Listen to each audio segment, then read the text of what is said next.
Hey everybody, welcome back to Game Time. Another awesome episode for you today. There's two people in the room, as you can see. One of us is a pitcher and a national champion. One of us is not. I think you could figure out who's who. Zac Cowan, LSU relief pitcher, national champ with the 2025 Tigers, in with us today. Thanks for coming in, Zac. Yeah, appreciate it. Yeah, thank you. Thank you for having me. My pleasure. How's the summer been? Obviously, June was electric. If you consider May to be part of the summer, that was electric. Yeah. And since then, I'm sure it's been great as well. Yeah, summer's been great. Obviously, had a pretty good start to it in June. But went home for a little bit, relaxed, saw a lot of my family, and then got back here, all moved in, ready to get back to work. Back in business. Yeah, Zac, if you didn't hear, back for his senior year of eligibility, was a guy that could have potentially gone pro, but instead is back for a second year in the purple and gold and potentially back-to-back national championships. We'll talk more about that. We'll get into that. But you done anything fun since the College World Series? Nothing. I don't think that's as fun as being in Omaha. But no, nothing too crazy. Just been at home mostly. Haven't really gone anywhere. And then got back here and, ready to do it all over again. Yeah. Kick back and relax, because you guys are go for 10 months, pretty much? Pretty much. Yeah. And it's a grind. You've been doing that for years, yeah. I'm sure. Just sports nonstop. Yep. So you're from Blythewood? Yep. Just learned the pronunciation of that? Yeah. Blythewood, South Carolina. Right in the middle of the state? Yep. What's it near? Any big cities? It's like 20 minutes from Columbia. Oh, okay. So, yeah. Wow. How about that? I'm pretty close to Columbia. And South Carolina's campus is in Columbia, yes. Right? Where's the football stadium at? Isn't it like away from campus? Or still in Columbia? It's still in Columbia. Okay. So you could pretty much consider it being on campus. Gotcha. Yeah. I know. I didn't know that. That was one of those schools where you got the campus and then some of the facilities are away, which is a bummer because you got to it's like Miami. Yeah. They play in the Dolphin Stadium, far away from campus. So if you want to go to those football games, you can't just walk across campus like you can here. You got to get an Uber, hop on a bus. I don't know how it works exactly. Okay, so considering that, did you grow up a Gamecock fan? I did. Okay. I did. Yeah, I mean, you grow up in that area, so you kind of grow up watching the Gamecocks. We were just a big South Carolina family. I like to consider myself a Gamecock football fan now, okay, and not a baseball one. So, yeah, I kind of grew up being a Carolina fan. Got to. I grew up in a small town called Northville outside of Ann Arbor, so kind of the same thing, like 20 minutes away, and everybody's a Michigan fan in there. So, you never really lose that. Did you have any favorite Gamecocks growing up? For baseball? For football? Either, yeah. Because I know baseball had some electric years, as you were coming up. I remember for football when Connor Shaw was there. Mm-hmm. Who's that running back that they had that was really good? You remember? I can't remember his name. They had a really good running back, though. They had a really good wide receiver, too, Alshon Jeffrey. Yep, of course. Played in the league for a good bit. And then a baseball guy, Grayson Greiner. Okay. He actually went to my high school. So he graduated from my high school, graduated from Carolina, and then got drafted. Okay. So he played in the big leagues for a little bit. So it's awesome. Yeah. You probably watched Carolina win at Omaha. What was it, 2010 and 11 they won back-to-back? Yep. And you would have been 8, 9 years old, thereabouts? Yeah, okay. So you were probably at the age of comprehension. Yeah. You can understand what was going on. Yeah. I got bad memories of South Carolina growing up. I watched them play Michigan in the Outback Bowl, 2013. And obviously, when you think of that game, you think of the Jadeveon Clowney massive hit on the running back when he took his helmet off. And, that was nuts. Yeah. So that's cool. Grew up a Gamecock fan then. You go to games a lot and stuff? Yeah, we went when I was younger, we went to a good bit of football games. We didn't go to as many baseball games. But, yeah, growing up, we went to kind of a lot. So love it. Yeah, some good years mixed in there, too. So it just makes it even more fun. You watched this past year's LSU SC game? Yeah, I did. Pretty good, huh? It was pretty good. Yeah. I wasn't really pulling for a team in that one. Right in the middle, right down the middle. Yeah, it really could have gone either way. It kind of hinged on a penalty flag, and that was the deciding factor.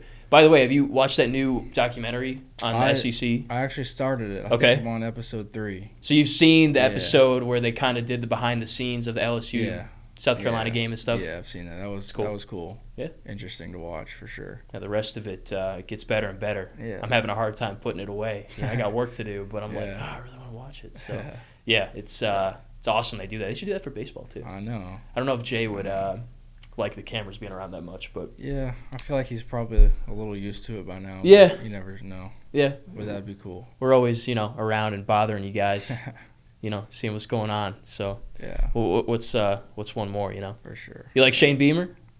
Yeah. Yeah? Yeah. I think he means well. I think a good coach, knows what he's doing. Got some work to do though. Right. As always, but yeah, I like him. Yeah, good season last year. I don't think LSU plays South Carolina this year. Pretty sure they don't. I'll have to double check I can't though. remember. I haven't looked at We're all locked in on Clemson, another school I that's know. not too far from where you grew up, right? Yep. Just down the road a little bit. Yeah, like an hour and 40. It's in the upstate South Carolina. It's about probably like 30 or so minutes from Wofford. Mm-hmm. So cool. I have been there actually. My alma mater, we played a basketball game down there, and it didn't go well.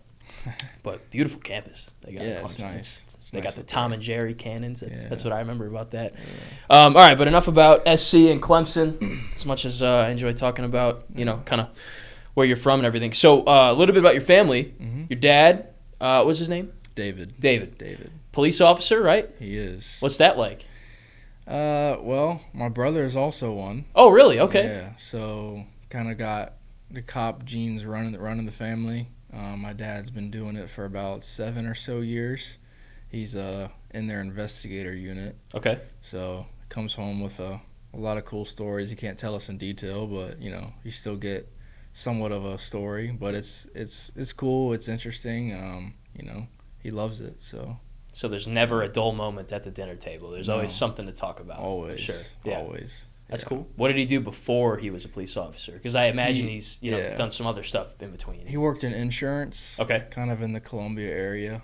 So once he kind of retired from that, then kind of got into the cop thing. Sweet. So, yeah. And so he kind of works behind the scenes with the investigative stuff and stuff? Pretty much. It's a good little retirement job. Yeah. A lot of drama and tea and stuff. Yeah, he likes it. And your brother, I wrote down that he played baseball at Francis Marion. He did. D2 school? Yeah. He played 2 years at a JUCO in South Carolina and then transferred for his last 2 years at Francis Marion. Cool. So, yeah. In his bio there, it said that he wanted to become a police officer. So yeah. I guess he did. Yeah. Yeah, no, he went to school for that. Kind of always wanted to do that. So, here we are. Probably got criminology degree? Criminal justice. Criminal justice, Yep. Yeah. Okay, that makes sense. Yeah.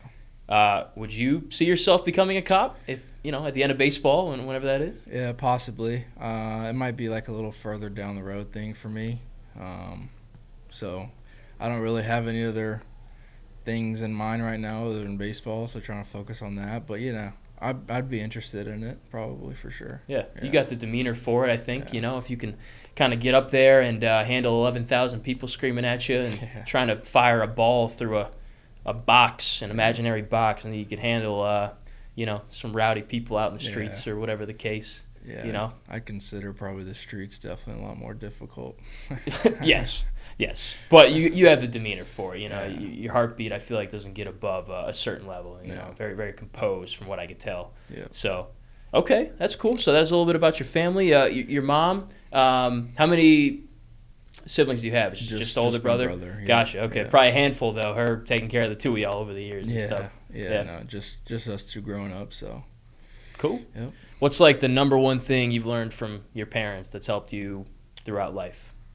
Trust them. Trust the family. I think growing up in a good household and just having that family aspect.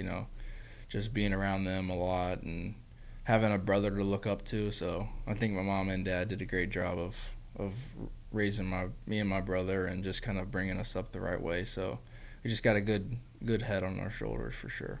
I'd say so. Yeah. And your brother's 2 years older than you, a little more than that? He'll be 25 in October. Gotcha. So a little over 2 years. Okay. Yeah. So you guys had some good duels, I'm sure, in the driveway and stuff growing up? Yeah, we got some memories, if that's what you want to call them. Yeah. I got a little brother, too. He's 3 years younger than me. So same, actually, yeah. I remember I'd get in trouble as a when I was younger, because I would beat him too bad in basketball or something, he'd go crying into the house. Yeah. You never did that though, did you? No, of course Would not. you admit it if you did? Probably not. Yeah, okay, that's fair enough. No, he's all grown up now though. Yeah. All right, but moving into baseball, when did you first start playing baseball? Young, I think probably around 4 or 5. Played basketball a little bit in middle school growing up, but it's really always been baseball for me. So basketball, baseball. Yep. Any others? Nope, just Gotcha. those two. What'd you play in basketball? Point guard. Point guard. Yeah, I Yeah. figured.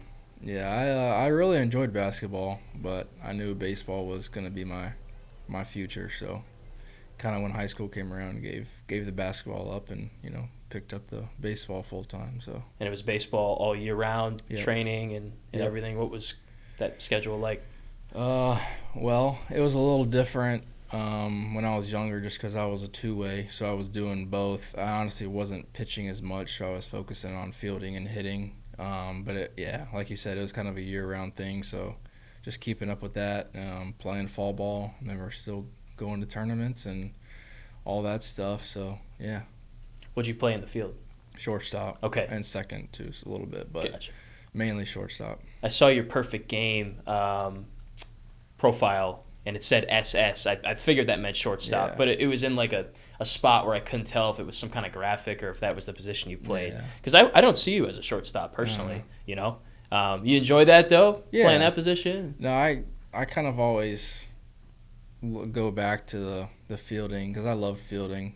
I loved hitting, but I enjoyed it. Yeah, I liked going out there and just fielding ground ball. I could probably go out there and field ground balls all day. Yeah? So I loved it. So you love PFP then, that portion of practice. Yeah, that stuff kind of comes naturally to me. Yeah, okay. Yeah. How'd you get into pitching? When did that start? Well, I figured out a changeup in high school, and then I only had like 10 innings my senior year, and then kind of took it more seriously when I got to Wofford. And then something kind of just clicked with me my freshman year on the pitching side of things and just picked that up full time and, it kind of took off from there. So you hardly pitched in high school? Yeah. 10 innings your whole high school Yeah, career? I was like a back-end closer kind of guy in high school. And, yeah, my senior year I only threw like 10 or so innings. So, yeah, the high school career was mainly fielding and hitting and that sort of stuff. Was there like a moment where your coach said, hey, I want to try you at pitching, or you were like, hey, can I try this? Yeah, well, when I got to Wofford, we're all kind of seeing it, just that pitching was probably going to be the way to go for me. And then I had a conversation with the coaches, and they're like, I don't know why you didn't come to me sooner. Because I was kind of reluctant to go to them and be like, I just want to pitch, because they recruited me to do both. So I didn't know how they feel about it, but they were very, forgiving about it, and they were easy to accept it. So. And this is at Wofford, Yeah. you said? Yeah. Gotcha. Okay. Well, I got your high school stats here. 4-year varsity player, 346. Pretty good. Pretty good average. 495 on base percentage, 20 stolen bases. Yeah. So you got a little speed, huh? I was kind of a runner back in the day. Not anymore? I probably wouldn't consider myself as fast, but I could probably still steal some bags, I think. I don't think I've ever seen you run. Yeah, I know. before. I feel like as a pitcher, you never really. Nah. We sprint and stuff when we work out, but as a pitcher, you never really have to sprint really fast. So. Be funny if someone coming out of the bullpen, instead of doing a little jog, they just sprinted to the mound. I don't think I've ever seen anybody do that, but wouldn't that be funny? That would be hilarious. Yeah. It's like coach makes a signal and then he looks away, and then before you know it, he looks back and you're right there in his face. It's like, whoa, okay, this guy's ready to go. So, yeah, good stats though. But to your point, Wofford recruited you as a two-way. Yep. So they didn't really know if your upside was higher in the field or with pitching, so they kind of just wanted to get you there and figure it out, kind of thing. Yeah, pretty much. Okay.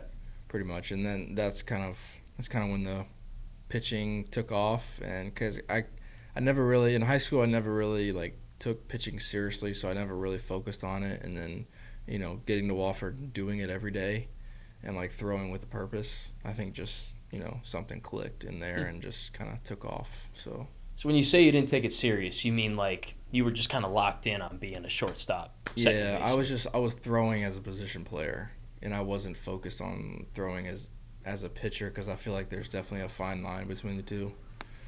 You're throwing with different intent, with different purpose. So yeah, that was the main thing. And so you saw it as, all right, the most successful path for me is to go all in on pitching then. Yeah, pretty much. Okay. Yeah. Was Wofford the only school that recruited you, or did you get some other schools? I had a D2 offer from North Greenville. Okay. But Wofford was pretty much the only D1. About Francis Marion, they look at you? Yeah, they did.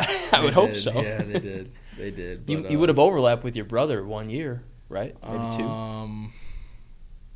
Yeah, he was a senior and I was a freshman. That'd have been cool. So yeah, that would have been cool. But D2, D1. Yeah.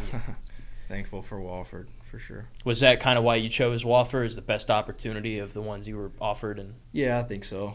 And I feel like it's kind of hard to turn in a D1 offer out of high school. You dream of going to a Division I school to play. And it was a really good opportunity, great education, great school. Clicked with the coaches, and the people there were really helpful and good to me. So, what was the coach's name over there? So my freshman year, it was Todd Interdonato. Okay. He left after my freshman year. He went to Boston College. Okay. And then the assistant coach, my freshman year, became the head coach. His name was J.J. Edwards. That's right. Yeah. I remember we spoke with him at the tournament. Yeah, that's right. Last year. Nice guy. Yeah. And that's kind of incredible because we'll get more into this, but y'all won the SoCon that next year. It was his first year as the head coach there. Yeah. So that's pretty cool. It was. So this was your dream in high school? Like you wanted to play college baseball? You didn't have any kind of other aspirations at that point? No, yeah. I feel like it was always college baseball for me. Kind of my goal, what I had my eyes set on, and thankful for that I had a good opportunity coming out of high school. And yeah, I feel like I made a good decision on it. I think so. Yeah. So it starts at Wofford, as we've already alluded to. So your freshman year, as you mentioned, 10 innings in high school. Mm-hmm. And when did you kind of move to pitcher? Was it in the fall, kind of leading into that freshman season? Yeah, pretty much. So you did fall ball in preseason? I did fall ball as a pitcher and a position player. And then when we got back from Christmas break, kind of those first couple weeks of spring, that's when I put the bat down and started doing pitching full time. Okay. Yeah. Was it hard to do away with the bat? A little bit, because that's what I had done my whole life. Yeah. But I knew I felt like I was, going to be in good hands on the pitching side of things. So I think Kaysen had to do the same thing, and I'm sure many guys have had to do it before y'all. I can't believe that he batted in fall games, and I actually went back through my footage, and I had some footage of him batting. It's just it's just crazy to think about now. Yeah, but it was nuts. We were telling him for the longest time that I think we should focus on. You can kind of tell because you can't really. I mean, how hard is it to do both? Because Jake Brown, I think, has tried to do both a couple different times. It's just hard. It's pretty much double the time doing stuff. You're already at the field for however long each day, so you got to make time for hitting. You got to take ground balls. You got to throw. You got to do all that. So yeah, it's a lot of work. So if you're trying to do both, you need to get the work in as a pitcher with Coach Yeski, for example. And then you'll have to do other drills on top of that, basically. Yeah. You can't kind of get it all done at the same time kind of thing. Yeah, I feel like it'd be kind of hard to do it all at the same time because you also don't want to rush things because you want to do things the right way. You want to be intentional about what you're doing. So yeah, I just feel like it is a lot extra work just because you got to hit, you got to throw, you got to field, you got to do all that stuff. So. Yeah. Probably mentally taxing too. It's like playing two ways in football. I mean, not only physically are you tired, but probably mentally. You're going from all right, I'm running an in route to I'm dropping into a cover 3. It's just constant. So that's a lot. Yep. Yeah, takes me back to my third grade days. This is the peak of my athletic career. Flag football. I can never do that. So, all right, freshman year at Wofford. Your stats: 15 appearances. You started a game, 3-3. 6.75 ERA, 45 1/3 innings pitched. This was interesting. 54 walks. 54 strikeouts. Excuse me. You haven't thrown 54 walks your whole life, probably. Yeah. To 3 walks. Really good ratio there. And on the SoCon all-freshman team. So what did you think of your freshman year at Wofford? I thought it was very helpful in my development. And I think it was my first full year of actually pitching and only pitching. So I feel like it helped me realize a lot about who I am as a pitcher, especially who I am as a player. And some of the stats may not be representative of how the season went, but I felt like it was a very good season just because I was able to learn a lot. And I felt like it was a very successful season in my eyes. Yeah, I think so. I mean, the 54-3 ratio is like incredible. Yeah. You know, that's crazy. So it was just a lot of contact, I guess. Yeah, then? I didn't really have a third pitch, and I was throwing a changeup probably 70% of the time. Okay. So I felt like it was, and I wasn't throwing as hard. So it was, I was just finding a lot of barrels, getting a lot of contact, running into some long innings, stuff like that. So, but I look at it as a positive. Yeah, for sure. I mean, you proved that you can have those flashes of excellence. Yeah. Mentioned the good ratio, and then some things to work on for the next year. Mm-hmm. You mentioned you were kind of discovering what kind of pitcher you were. What kind of pitcher are you? I mean, I go out there with confidence. Like you said earlier, I have calm demeanor, and I feel like that's one of my biggest or most, biggest strengths, because I feel like that kind of helps me. And, a freshman season, I learned a lot just about, how to get out of jams and how to get hitters out. And I think that's what allowed me to have a successful sophomore season and, this past season. So that was just kind of figuring out how to pitch and how to work out of some things and, get weak contact, get outs. Good segue, yes, into that sophomore year. Mm-hmm. So you really made jumps in everything from year 1 to year 2. What was the off season like in between there? There's a lot of work. I went down to, there's a place in Palm Beach, Florida called Cressy. It's just a workout place, and spent about a month or so there. Threw a little bit. I wasn't really throwing bullpens. I was just in the weight room, tacking that pretty hard, and then got back to school and I knew I was going to be a starter most likely, so I was able to be on a routine, and I feel like that helped me. Got used to the longer games and the longer outings. So I just think that mindset switched for me, and I pulled confidence from my freshman season and pulled confidence. I had a pretty good fall, so I pulled confidence from that, and I was able to go out there and execute, and kind of led up to the spring season. So you were kind of more of a reliever as a freshman. Yeah, I was. Not so much a closer, but more so relief. Yeah, middle guy. I was like a middle inning guy. I would close out a couple games. But yeah, it was kind of like the bridge sort of guy. Cool. Yeah. All right. So we mentioned that sophomore year, you start 17 games after just one the year before. 10-2 record. I think that was the second most wins in the conference, I think it said. 3.35 ERA, so you chop that in half. Strikeouts, you multiplied by 2 and then some, up to 124, 29 walks, great ratio, and then 110 innings. So a lot more innings than your freshman year, too. So a big sample size there. What'd you do throughout the season that led to the good numbers there? Yeah, I tried to be just really consistent in how I prepared and how I recovered. And I just think after the workload I knew I would have throughout the season, I was able to mentally prepare for that. And, it's being really good in the weight room. And being intentional about what you're doing. And after a start, I wouldn't throw just because, I knew I'd be sore. So I'd kind of take the day to recover and bounce back and be a good teammate. So that's just kind of what led to that, longevity in the season. So cool. Yeah. Do you ever step back and think man, this is crazy. I'm, one of the best pitchers in the SoCon pitcher. You never did that growing up or anything. No, it's pretty cool. It was really cool to see the jump from freshman to sophomore season, because you work hard for those sort of things. And it's just cool to see it all come together, and especially on the pitching side of things, because I feel like I was always confident, but I had never had a full season like that as a pitcher. So it's pretty neat to kind of see that come together. Yeah. Did you add anything, to your pitches that second year, velo, a pitch itself? The velo wasn't crazy different. It might have ticked up 1 or 2 miles per hour. Obviously, I still had the changeup. I threw a slider a little bit more my sophomore year than my freshman year. But I think the main thing was just learning how to get guys out in different ways, and just, being really good about working around hard contact and trusting the defense. So, yeah. So you're saying, like, I don't know, there's 2 strikes, kind of, let me go with a pitch that sinks here a little bit.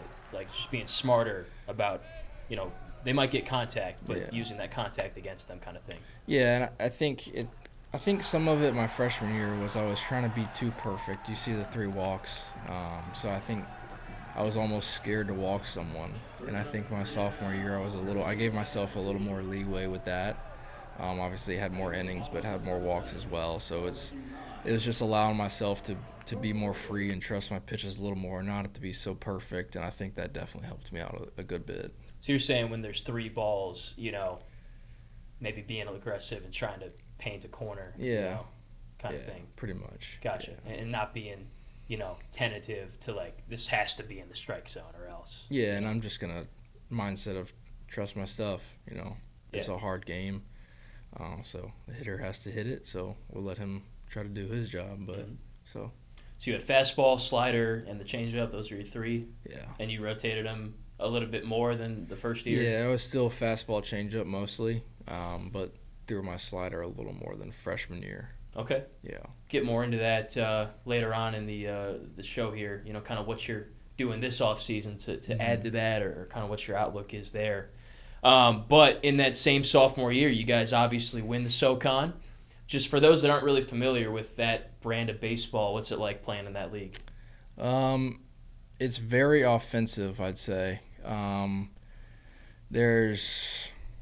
don't know, I feel like there's a fine line between the defensive side of things and the offensive, in the sense that, there's going to be a lot of home runs hit. I gave up a good bit my freshman year. I didn't write that down, so you're off the hook. That's good. I wouldn't bring it up. Yeah, anyway. I appreciate that. Yeah. But yeah, I'd say it's definitely more offensive than anything. There's some teams that bunt a good bit. Wofford, we bunted a lot. Yeah. We bunted a lot. We did all those small things with the game within the game, but yeah. So it's kind of like the Big 12 in football. Sure. Offensive oriented. Yeah. Yeah, that's what I remember when we were kind of looking at the regional there in Chapel Hill. You guys kind of, I forget, there was a name for it, just a lot of havoc, right? There's a lot of bunting and stealing bases and stuff. Yeah. Pretty unique. Yeah. Y'all were like kind of one of the only teams to play that kind of style? Yeah, no, it was definitely different. We had a purpose in how we did things, especially on the offensive side. Our head coach was an offensive-minded guy. So that was kind of how we created our chaos, and, it obviously made the team pretty good that year. So yeah. Did you pitch in the deciding game to win the conference and get the auto bid? Technically, because we played 2 games on Sunday to win the tournament, and I pitched our first game that day. Gotcha. So you had to win that one to force the last one. Yeah. Okay. Well, what was that like? Well, it was crazy. I mean, because I pitched that Wednesday, because we were in the play-in game on Wednesday, and then I bounced back on Sunday and pitched the first game on Sunday. But, I mean, I knew I'd be ready to go no matter what. So, but that was a crazy day. Beating the same team twice in one day is pretty tough. So, who'd y'all beat? Sanford. Sanford. Yeah. Okay. Yeah, and y'all actually played them in Biloxi. Last November. Yep. So that's cool. You're probably familiar with those guys. Yeah. I don't think you got in at some point during that. I'd imagine. I only watched the first kind of game and a half. No, so we went up Friday. We inter-squatted on Saturday, I think it was, and I pitched in that. Oh, okay. And then we scrimmaged Sanford on Sunday. Yeah. Yeah, so I didn't pitch against them. Gotcha. I get to see that. But that's cool. You probably knew everything about them. Yeah. So, well, what was it like kind of being one of those mid-majors that is now going to the big dance, Yeah, it's crazy. You don't really see a lot of, that thing. And then how we got there, just the way we won. That whole week, we won. We played like 7 games in 5 days, so it was crazy, and just seeing all that come together, and all that hard work throughout the season. That's what you work for in those smaller schools. You have to win a tournament, probably most likely to get into you have to win a conference tournament to get into the big tournament. So it was pretty cool to kind of see it come together. Probably a dream of yours too, to get to compete in the NCAA tournament. Yeah, definitely. I'd never dogpiled before, so that was pretty cool to experience for the first time. How'd it go? It was good.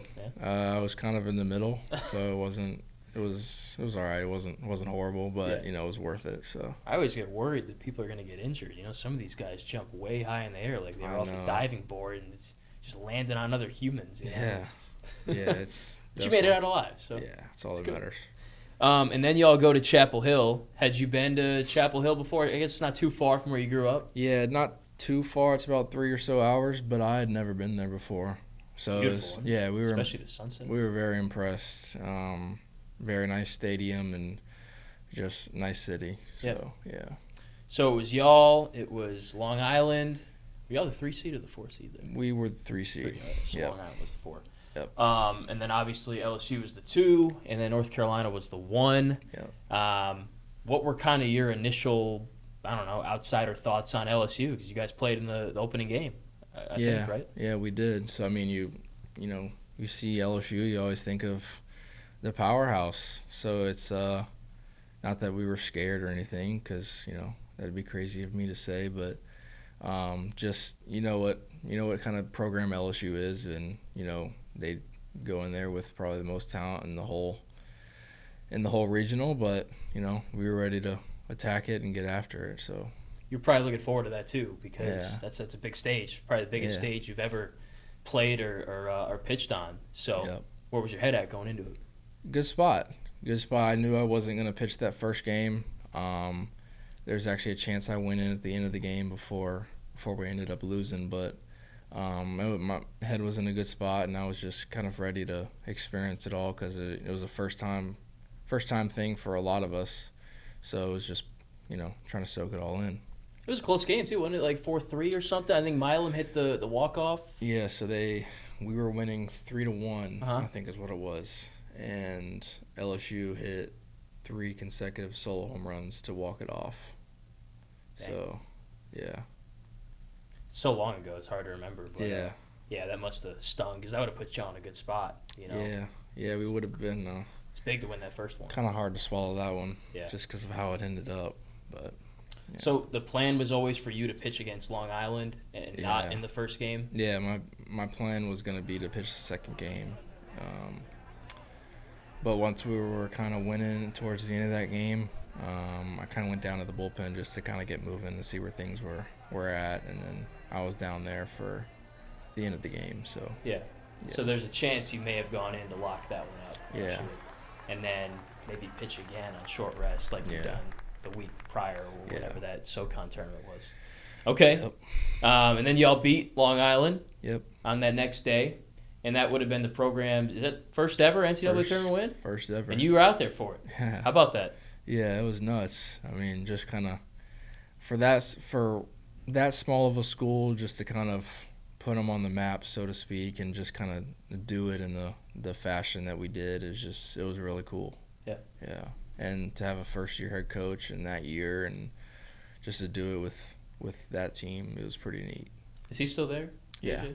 This will be his 3rd year. Okay. Yep. So it seemed like he'll be there for a little while, or? I would think so. Yeah. I would think so.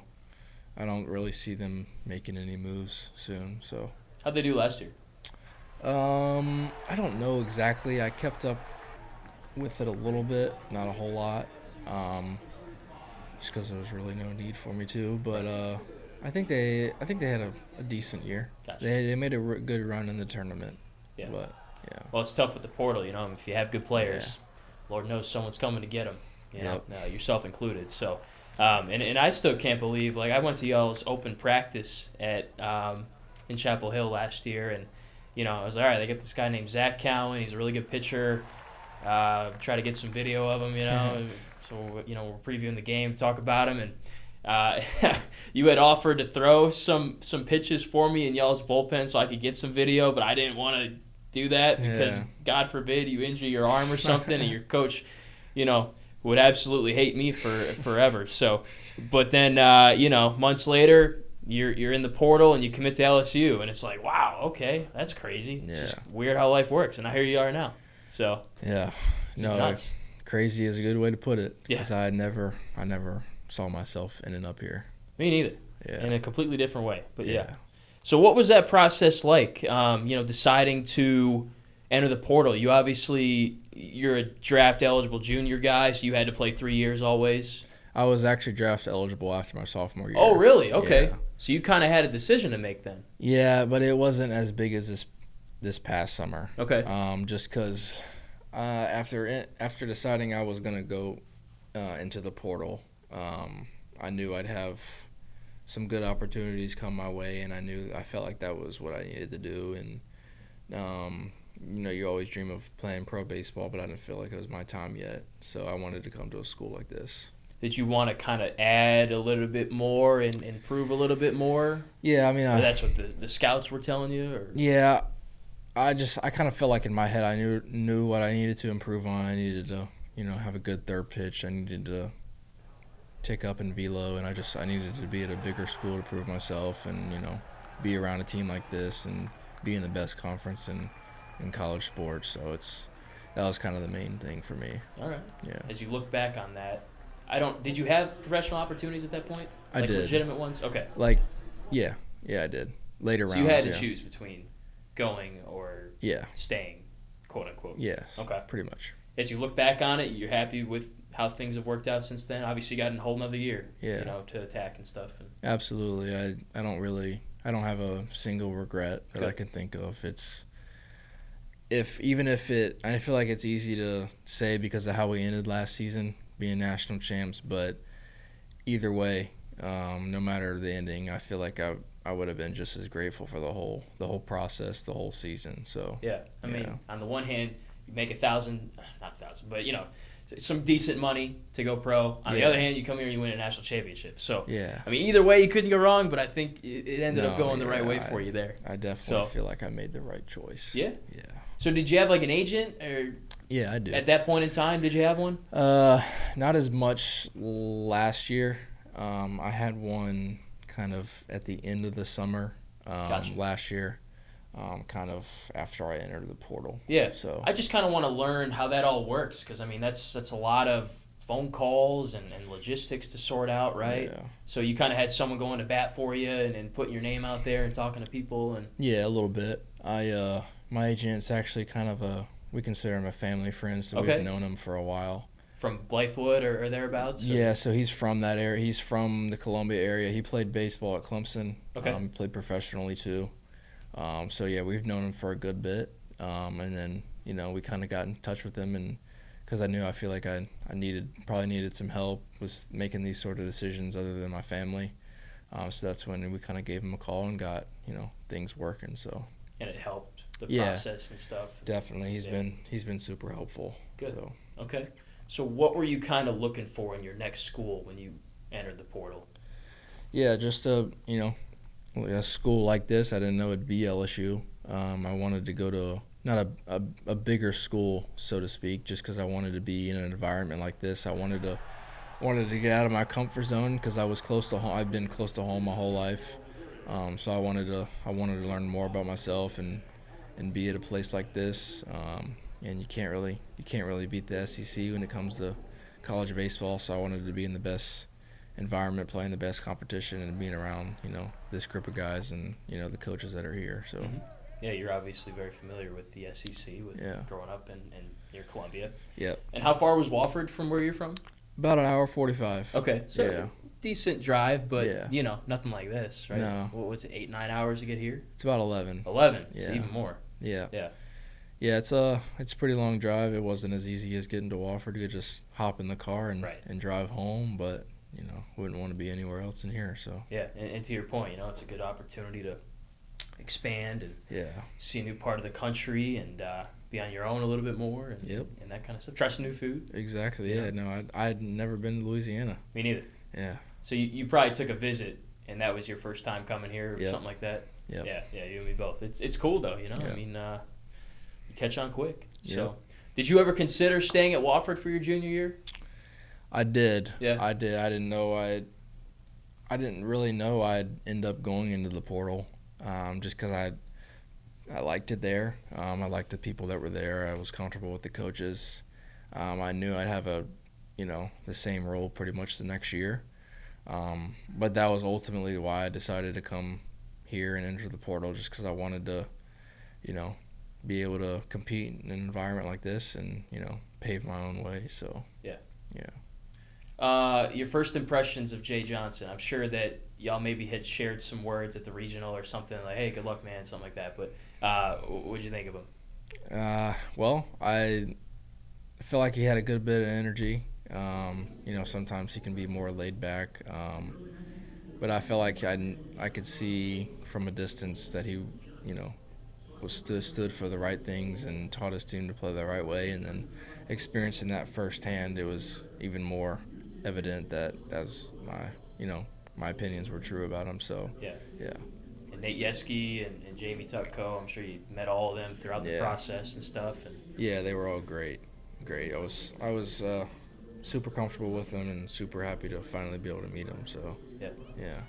So the season ends. LSU obviously loses at the same regional. Yeah. Although they go home, I guess, a day later or 2 days later, whatever it was. Mm-hmm. When did you visit campus? Was it pretty quick or? Somewhat quick. I can't remember exactly the timeline. Because you had decisions to weigh. I mean, you had the draft and you had exit meetings. And so everything. It was probably after we lost. We got back to school, and I got packed up and headed back home. So I'd say it was probably about a week or so later that I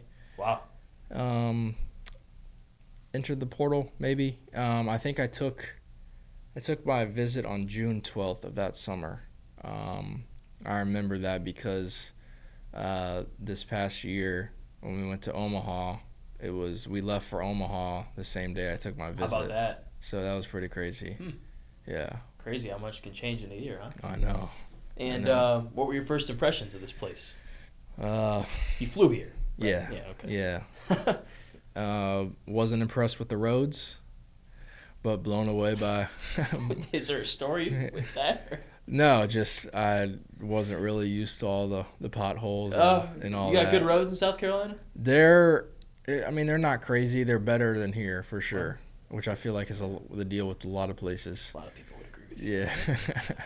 But I was blown away with the facilities, the campus. We had lunch at the dining hall, and I thought that was the coolest thing ever, just having an athlete dining hall. Oh, yeah. The one at football ops? Yeah, football ops. Okay. Yeah, so that was pretty cool. We went in the football stadium, and that was also pretty cool, being able to stand.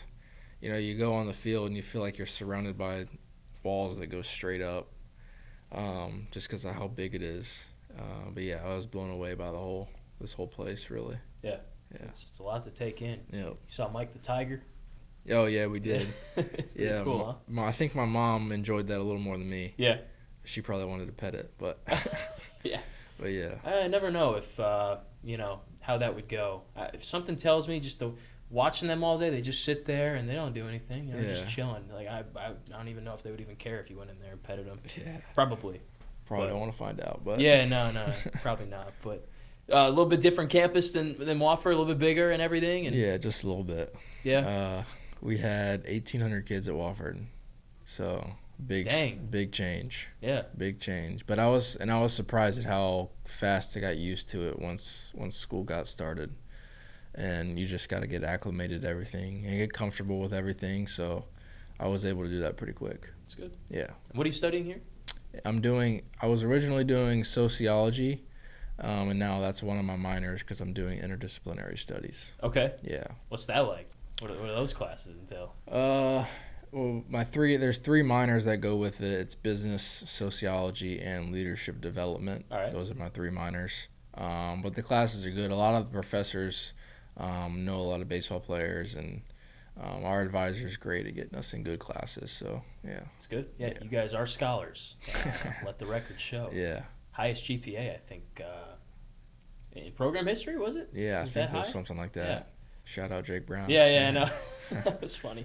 Yeah. You probably got a good GPA. You should come across as a good student. Yeah, it was pretty good.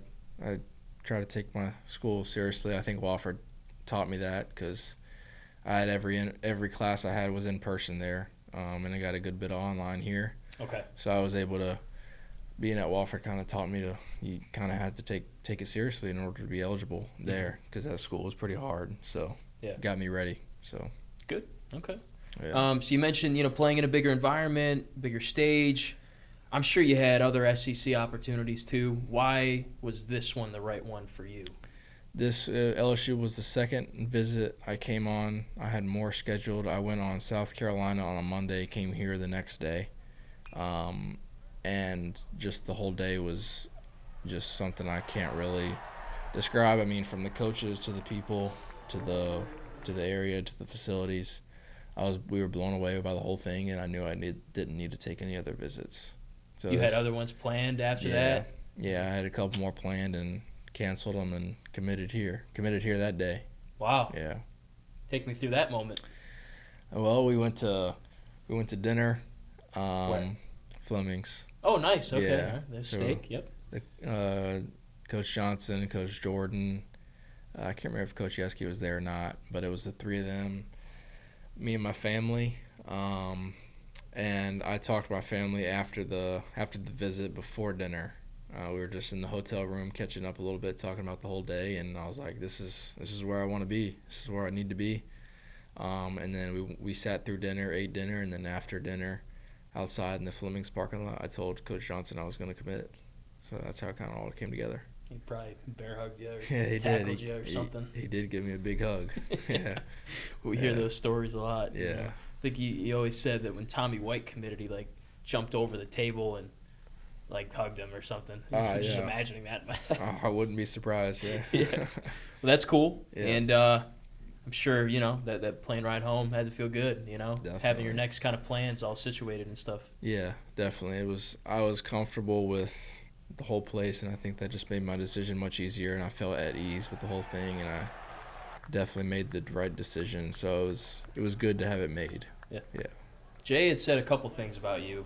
He one time said that we were asking about their visit process, how they do visits and stuff like that, and he was like, "Yeah, when Zac Cowan came in, I told everybody, everything's got to be perfect, or else you guys are fired." So he was really taking your visit serious. Yeah. Yeah, he told me that kind of pretty much the same thing. Yeah. So that was kind of funny.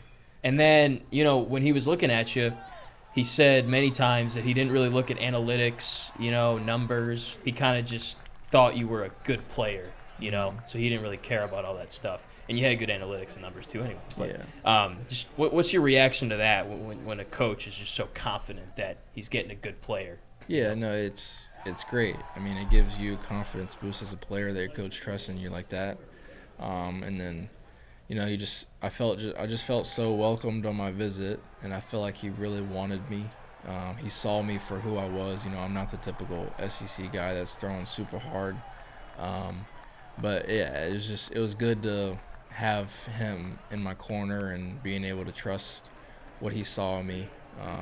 So yeah, that's pretty much what it. Was it a solo visit? Were you here with any other guys or? I came with my parents. Right. Yeah, but it was just y'all though. Just me. Cool. Yep. That probably helps with just the one-on-one and focusing on one thing at a time, right? Definitely. Yeah. Okay, so what was moving over here like? That's a far drive, huh? You do it by yourself or your parents? No, my mom and dad came. Okay. Yeah, so it was a long day. Yeah, a long drive. Y'all fit in one car? Yep. Yeah, so I had a different car last year. But yeah, we fit pretty comfortably. Fill the trunk up as much as it can go and then get everything else I need here. So good. Yeah. And you adjusted pretty well to the school life, you said. How about just living here in general? It was pretty easy to get used to. Yeah, pretty much. You got to get used to the bigger crowds. I was pretty not overwhelmed, but it was crazy to see the big first football game. Yeah. And just the crowded city of Baton Rouge. It's hard to get around, but you ain't kidding. Yeah, but yeah, it was good. What football game did you go to that was eye-opening for you? Did you go to multiple? I went to 3 or 4. Cool. I know I went to. I can't. What was their first home game last year? Nichols. Nichols. Yeah. I think I went to that. I know they played UCLA, right? Yep, that was the second one. I went to that one.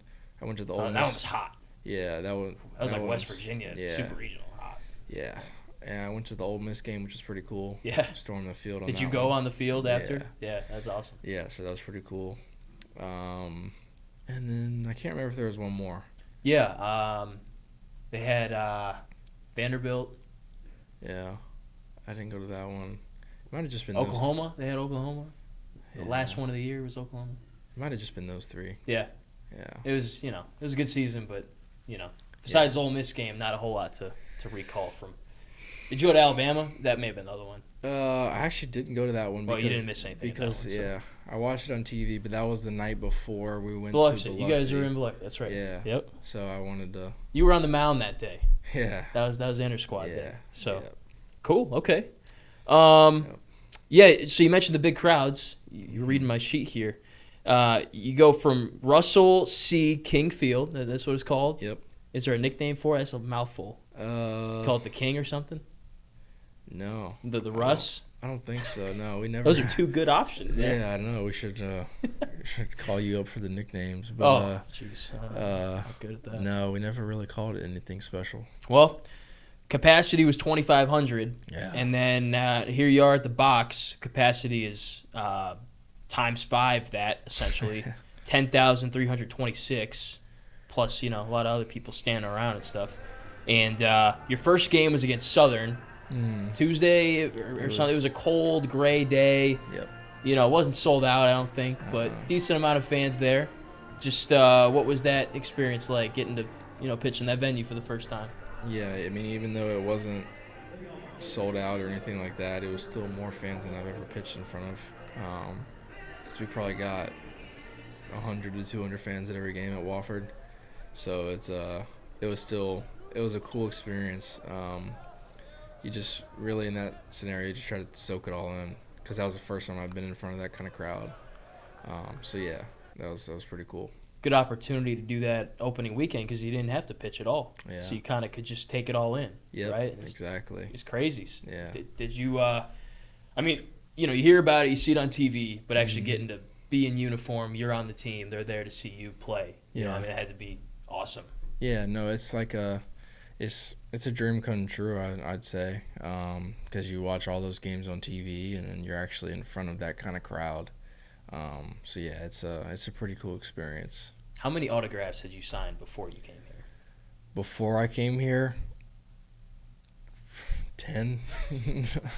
At Wofford? Yeah, I could count them on my two hands probably.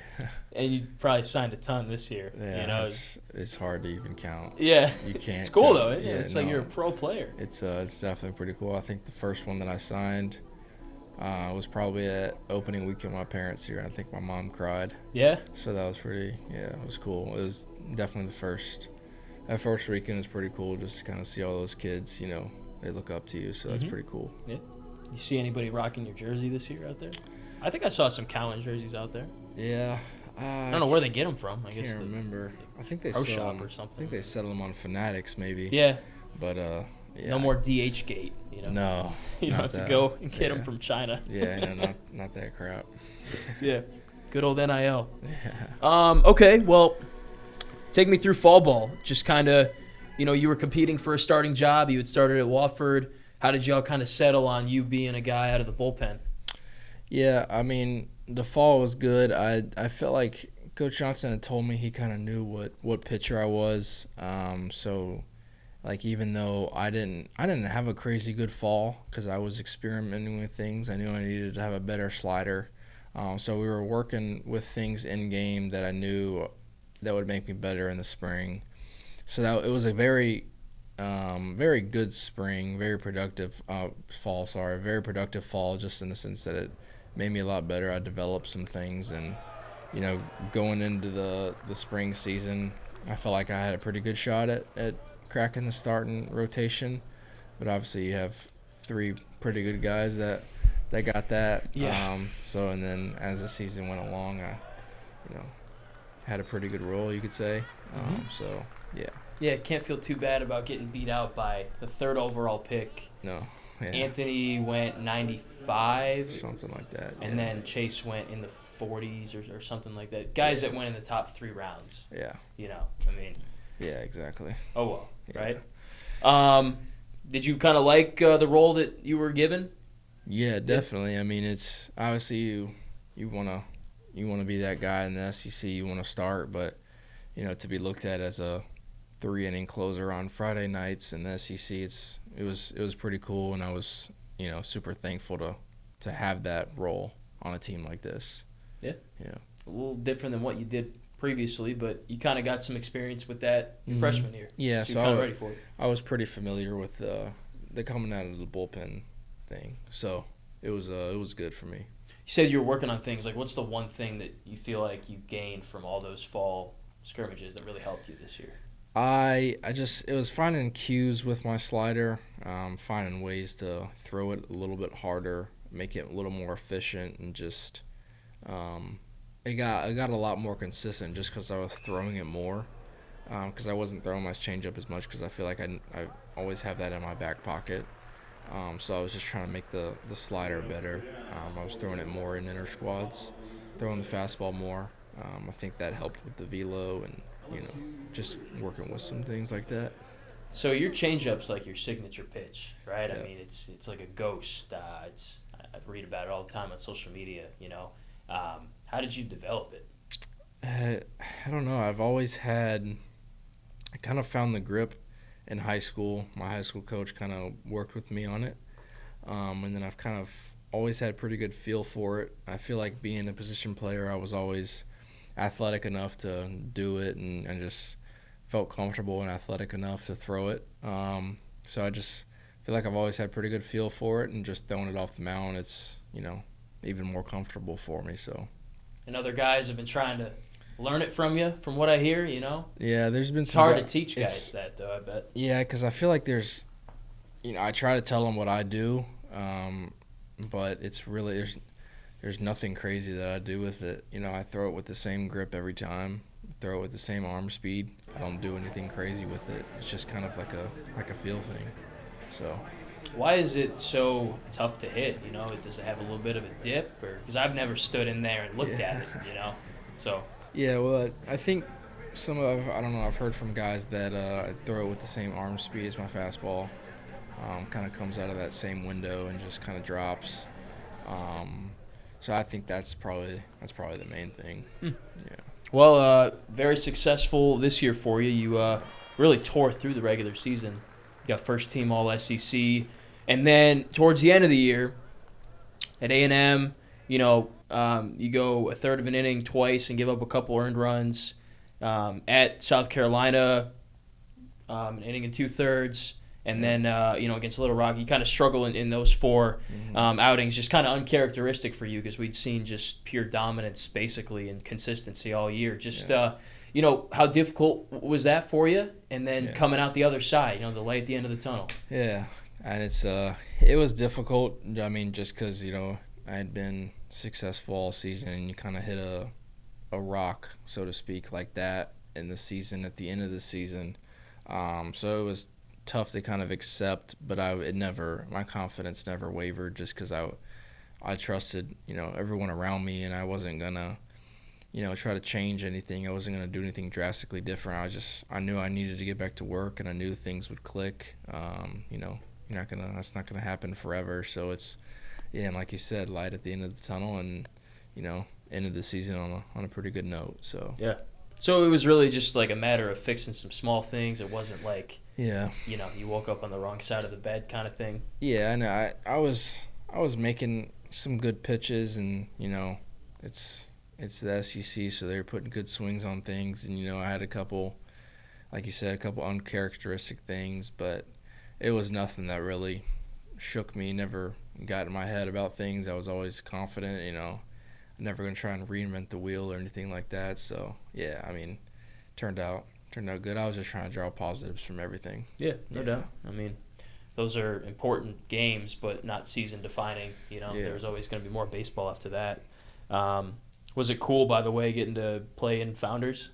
Yeah, it was. You probably went to some games there growing up? Yeah, and I played a couple games there in travel ball when I was younger. But being in the hometown with with LSU with a different school. It was pretty good, pretty cool. Did you go home and get a nice meal? meal? I did. Yeah. Saw my family. Saw my dog.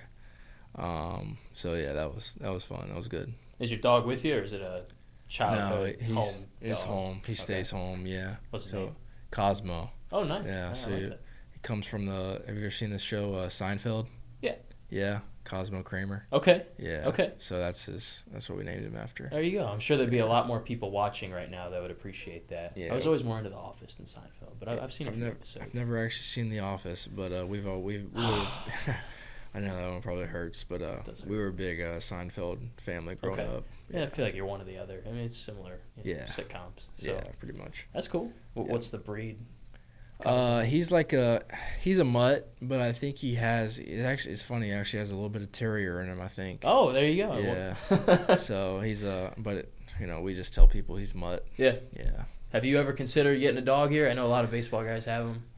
Probably got your hands full though, you know. I have not. I just don't. I feel like it wouldn't be fair to the dog just because of how busy you are, and I wouldn't want to take on the extra responsibility just because you got more important things to worry about. So. Feel you on that. Yeah. Okay, so mention the light at the end of the tunnel. You don't pitch in the supers at all. Yep. You didn't need to. Yeah. I guess. Yeah. So you don't pitch again until that Arkansas game, huh? Yep. And 2 weeks is it in between that or so? 2 weeks of time elapsed. Give or take. Because that was deep in the World Series. Yeah. So there was the Little Rock game was. Like a week and a half or two since I had last pitched, and then Omaha was like another week and a half or so. Were you pretty antsy? Because there had been times during the season where we didn't see it for a whole weekend. Yeah. I think at some points. Yeah, you got a week off. I think after the SEC tournament, you didn't pitch at the SEC tournament. Yep. So in between there, you were kind of ready to get back out there, I'd imagine, though. Definitely. It's not tough sitting there and watching everyone play just because you're all wanting for the same goal and you want to see your teammates succeed, but you want to get out there. So just staying ready, staying prepared, taking practice seriously, being intentional about what I was doing because I knew my time was going to come soon. Yeah. Well, take me through the World Series. Were there points in time where you were up and you may have been going in but you didn't go in? I went down in the first Arkansas game to the bullpen, never got up then. I started throwing a little bit during the UCLA game. Part 1 or part 2? Part 2, I think. Okay. So part 1. Oh, because part 2 was when Kaysen shoved. Right. Yeah, right. So it was part. Yeah, because I went down. That would have been early then, because it was only the third inning or so. Yeah. But Anthony had gotten off to a tough start. The first inning was a little rough on that side of things. So I think I went down with Cooper in the first inning, and then Anthony kind of settled in. Yeah. But as he does. Yeah. I remember getting up and throwing a little bit, and then obviously didn't go in, and then got to start the next Arkansas game. Yeah. Mm-hmm. Well, what was the process of that? When did they tell you? We probably asked you this when we were there, but just. That was your first start all year, I think. Second. Second. Little Rock. What was it? Oh, yes. Yeah. Yes. Okay. Yeah. That was the day that you started and then Kaysen came in after. Yeah. Okay. Exactly. Yeah. So many games, hard to keep track of. I know. I mean, that regional felt like a whole year ago after y'all had won in Omaha there. But, wow. Okay, so second consecutive then in that case. Just take me through the lead up to that. Yeah, I found out the night before, so I was getting mentally ready for that. I knew I was probably going to throw either way, but I found out the night before I'd be getting the start, and then not really a lot changed for me in terms of preparation and try to stay the same guy, pretty even keeled, and just going out there and being who I am. So, do you listen to music before you go out, or how do you kind of lock in? I'm not a big music guy when I pitch. I honestly just like to sit there and not do a whole lot. Like to conserve my energy. Usually drink an energy drink. Some people may tell me not to do that, but which kind? Celsius or? I'm a big Reign guy. Reign, okay. Reign, yeah. You and Jacob Myers, I guess, then. Yeah, I'm not as bad as him. But we were locker buddies, so we were all drinking energy drinks together. Yeah. But yeah, my rain was my go-to, and that's pretty much it. Nerve-wracking? Yeah, I mean, I feel like someone would be lying to you if they say that they wouldn't have nerves in a game like that. So yeah, the nerves were there, but it was nothing I wasn't ready for sure. So I was more excited than nervous. Yeah. And then once you I got asked a couple times, once I got out there on the mound, was it what you expected? Was it more fans than you expected? Was the environment what you expected? And I was like, there's definitely a lot of people, don't get me wrong, but I feel like I was, even more collected and calm than I had been all year, which I felt like Alex Box got me ready for that. Yeah. And, I was just ready for the situation. So it's just crazy, too, because, it's not like you were coming off like great performances, Yeah. A lot of people's confidence would have been shot. It sounds like yours wasn't. Mm-hmm. It's just kind of crazy that you were able to kind of get the train back on the tracks when your team really needed it, Mm-hmm. Yeah, that was the coolest part, just because to be able to do that in that situation, that environment on that stage for that team, it meant even more, just because, we knew what we were wanting to do in Omaha, and just having the trust from the coaches still to go out there and start a game on that stage, it was pretty cool, and just able to have that confidence. I drew confidence from it. Yeah, a lot of us were like, who are they going to go with today? Because, you had started the prior time that you could have, and, could have done better. Yeah. Right? Sure. But sure. For Coach to have the confidence in you to go back to you, Yep. just knowing what you're capable of, Yeah. it says a lot about y'all's relationship, it sounds like. Definitely. Yeah. Like Cooper, I think, may have been able to go. I think Chase, I think, would have been available potentially to start. So there were a couple different guys that could have gone. And Newt, I think, too. Yep. Yeah. And he had started a little bit towards the back end of the season there. Yeah. But you were the guy, and you delivered. 5 1/3, 4 hits, 1 earned run, 6 strikeouts, no walks. I was curious as to how long you would go. Between each inning, I'd look down and see, what are you doing down there? You're throwing the weighted ball. Yeah. Coach Yeski's talking to you. Was it kind of just we'll play it as it goes kind of thing? Yeah, it was a touch and feel thing. I knew it'd be at pretty much every inning. Coach Johnson came up to me, asked me how I felt. And when I went back out for the 6th, he said, I need you to get me 2 more hitters. So yeah, it was mainly a touch and feel thing. And then when I came out of that game, he took me out at the pitch count I was out at, because if there was a game 3 in the finals, that I was probably going to pitch in that one. So he wanted me to be ready for that. Always thinking ahead. Yeah. You wanted to stay. Well, I guess now that you say that, you were probably not fighting to stay in, considering that. Yeah, no. Although you were on a roll. Yeah, I was, but it was I think it was a smart thing to do, just because that was my biggest workload of the year, and I hadn't thrown a lot, honestly. I'd been in multiple games, but I hadn't had a big workload in the past month or so. Mm-hmm. So that was my biggest workload, and I thought it was the smart decision. Yeah. Yeah. What was working for you on this particular day?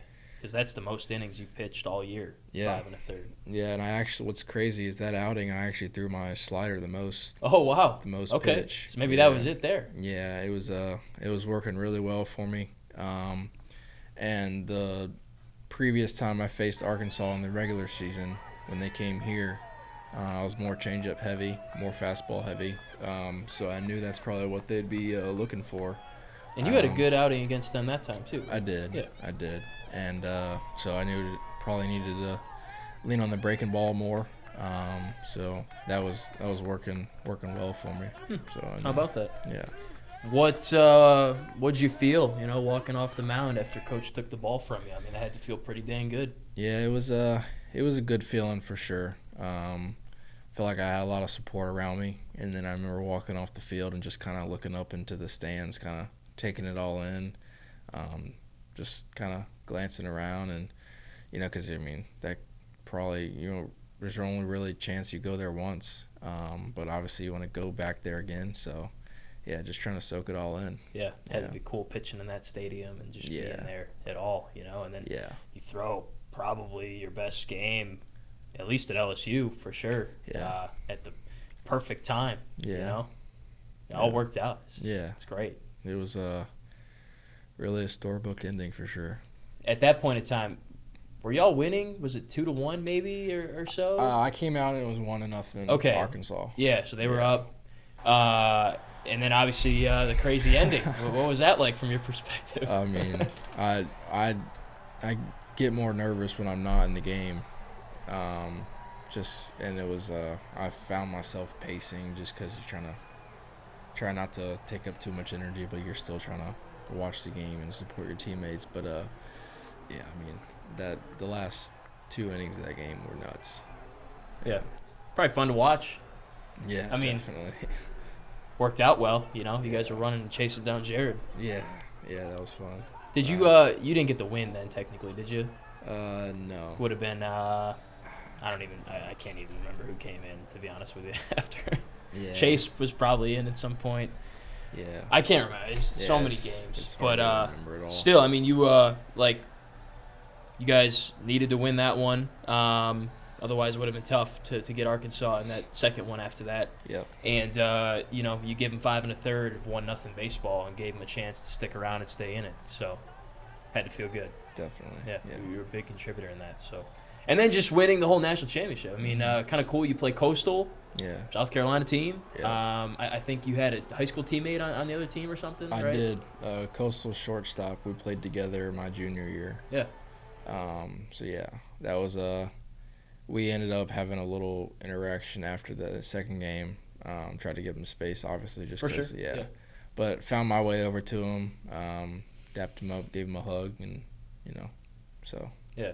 Well, from your perspective, I know you didn't get a chance to pitch in the championship series, but national champ, man, dogpiling again. Yeah, so. No, it was something. It's obviously something I've never experienced, and it was pretty cool to go out that way. So yeah. And I interviewed you after the regional, and you said you never thought you'd be a part of a team like this. Yeah. What was that team? Yeah, I felt like we all kind of knew who we were. We were a very close team. Coach Johnson's motto was tough and together, and I think we took that literally, and we took that with us the whole season. And that's kind of what I meant by a team like this. I've never been on a team this close, probably. I've been close with guys on other teams, but I just felt like the whole group was close and comfortable, and we were playing for each other.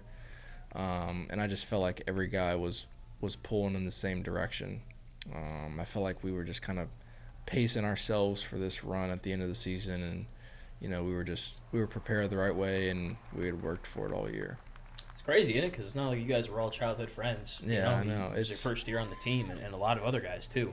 It was crazy to see. We had a lot of new guys on the team last year, so you just kind of come into a group like that, and you're able to build those relationships and get close with the guys you've never met before and never been in a locker room with. So that was a special group. Yeah, I think that was the key to it all. Definitely. And, you probably agree. So yeah, a couple more for you. Thanks for your time, and thanks to Chuck as well for us here. Yep. Nate Yeski, how has he advanced your game since you've been here with him? Yeah, he's been great. He's super reliable. He's also super, I don't know the word for it, but he lets you be your own pitcher and player. He doesn't try to overstep. He knows when to step in, when to coach you, and he was great in the fall. Obviously tweaking some things with the slider and just learning from him. He's been in college baseball for a while, won multiple national championships, so he has the experience. He knows how to win, knows how to make pitchers. He knows what makes pitchers good, and been great learning from him. Yeah, It's cool. I mean, it's some consider him like one of the best, if not the best, in the college space, as far as a pitching coach goes. And again, I mean, you think back 5 years ago, you're probably like, man, I can't believe I'm here. Yeah, this is nuts, as a pitcher. Yeah. So, Chris Martin, I was in there when y'all were working out with him one time, and he was leading you through a workout. He's a former pitcher himself, and a guru, it seems like, in the strength and conditioning space. How has working with him benefited you? Yeah, Chris has been great. He's super, I don't know how to describe how he is, but he's just super hands-on with everyone. He's great with everyone, treats him the same, works with him the same. But yeah, it's been great learning from him on the weight side of things, and he's got me. I feel like doing the stuff that he has us doing, the stuff that he's doing for us. It's definitely made me a lot better and stronger, and it's contributed to me being a better pitcher. Mm-hmm. That particular day I was there, Paul Skeens was in there too. You've probably seen him a bunch. Yeah. It's just crazy that it's just walking around. It doesn't feel real, really. Yeah. I mean, it didn't feel real when I was coming here last year, and then you have a guy like that in the same building as you. It's pretty cool. Yeah, it's nuts. You just walking in the same area as you are. And yeah. You guys you played in the same place, and you're both kind of big time athletes and stuff. But you still, even as a guy that was where he was, you look up to him. Even if is he younger than you or is he older? Maybe same age. Yeah, it's honestly probably the same age. Yeah, but it's just like you look up to him like you're a kid looking up at somebody. No, yeah, definitely. Right? It's just nuts. I'd probably by accident call him sir. Yeah. But it's pretty cool to kind of have that guy around. So yeah, and that could be you.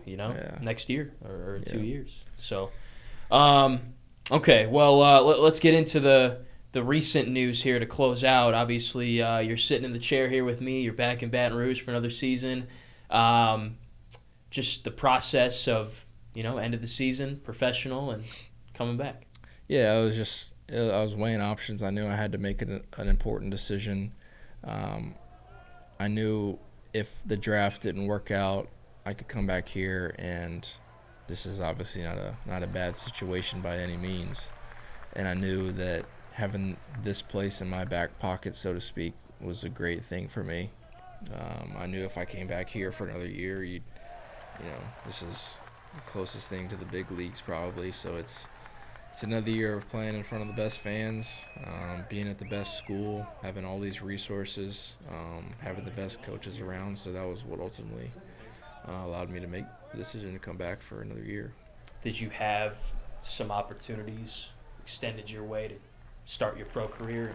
Yeah, I did. Yeah. I did. I thought it'd be a few more, but it wasn't anything that would draw me away from here for another year. I told teams what it would take, and nobody really matched that. So that's what made my decision to come back here. So you kind of had a slot bar level you were looking for. Pretty Nobody much. met that kind of thing. Yeah, Gotcha. That's pretty much how it worked. Yeah. And what was kind of coach's pitch to you? When you guys are considering, you're kind of in between. I think he and I had spoke, and it sounded like there were a lot of players on this year's team that probably could go pro. We're kind of in between. What was kind of his pitch to you? Why it'd be a good idea, or not a good idea, but if you came back, what it would look like, kind of thing. Yeah, kind of the same reasons I had in my mind that I knew it'd be a good decision to come back. You come back to LSU, you get your degree from LSU, you have all these resources, again, access to all these things, and play in front of the best fans, and have a chance to have the same role or even a bigger role next year, and maybe even get to Omaha another time. Yeah. So that was kind of his pitch to me. Cool. Yeah. So in terms of your senior year, are you hoping to try to compete for one of those starting jobs like last year?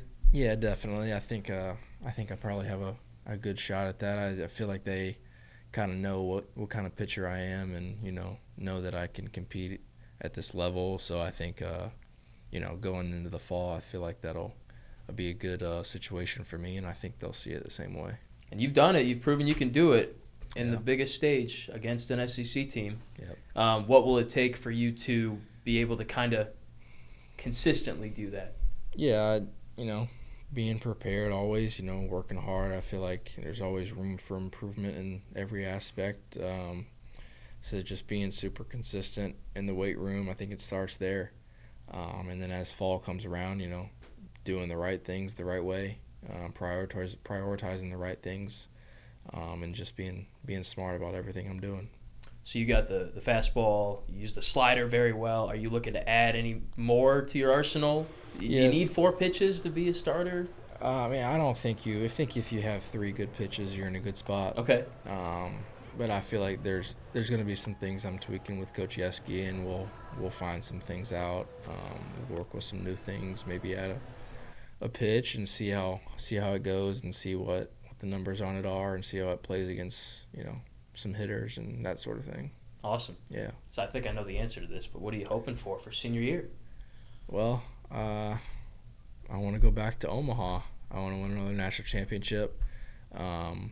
After experiencing it once, I want to do it again. I just want to be able to be on another team that accomplishes what we need to accomplish. I feel like at LSU you'll have a team every year that has pretty high potential. But yeah, just enjoying it. I know this is my last year of college, so enjoying it. Not letting the time fly by, even though I know it's going to. Enjoying going to the field every day. Just being around the people that I know I'm going to be around. So, yeah, not taking it for granted. Good. Being where I'm at. So. You guys are going to get going pretty soon here, I'd imagine. Yeah, probably. I can't remember what it was last year, but I guess it's probably next month. I know we have a meeting in a couple weeks, all right. But probably next month or so. You met any of you just moved back here. You met any of the new guys? I've met a couple of them. I've met a couple transfers and a couple freshmen. So. Okay. Yeah. So you're rooming with Schmidt and Benj. Yep. Who are some guys you think might be in for a big season next year, like yourself? Yeah, I think the guys like the couple freshmen like Schmidt and Mav, Cooper. We all know what Kaysen can do, and so I think those freshmen can make really big jumps. I think we all know they have pretty good potential.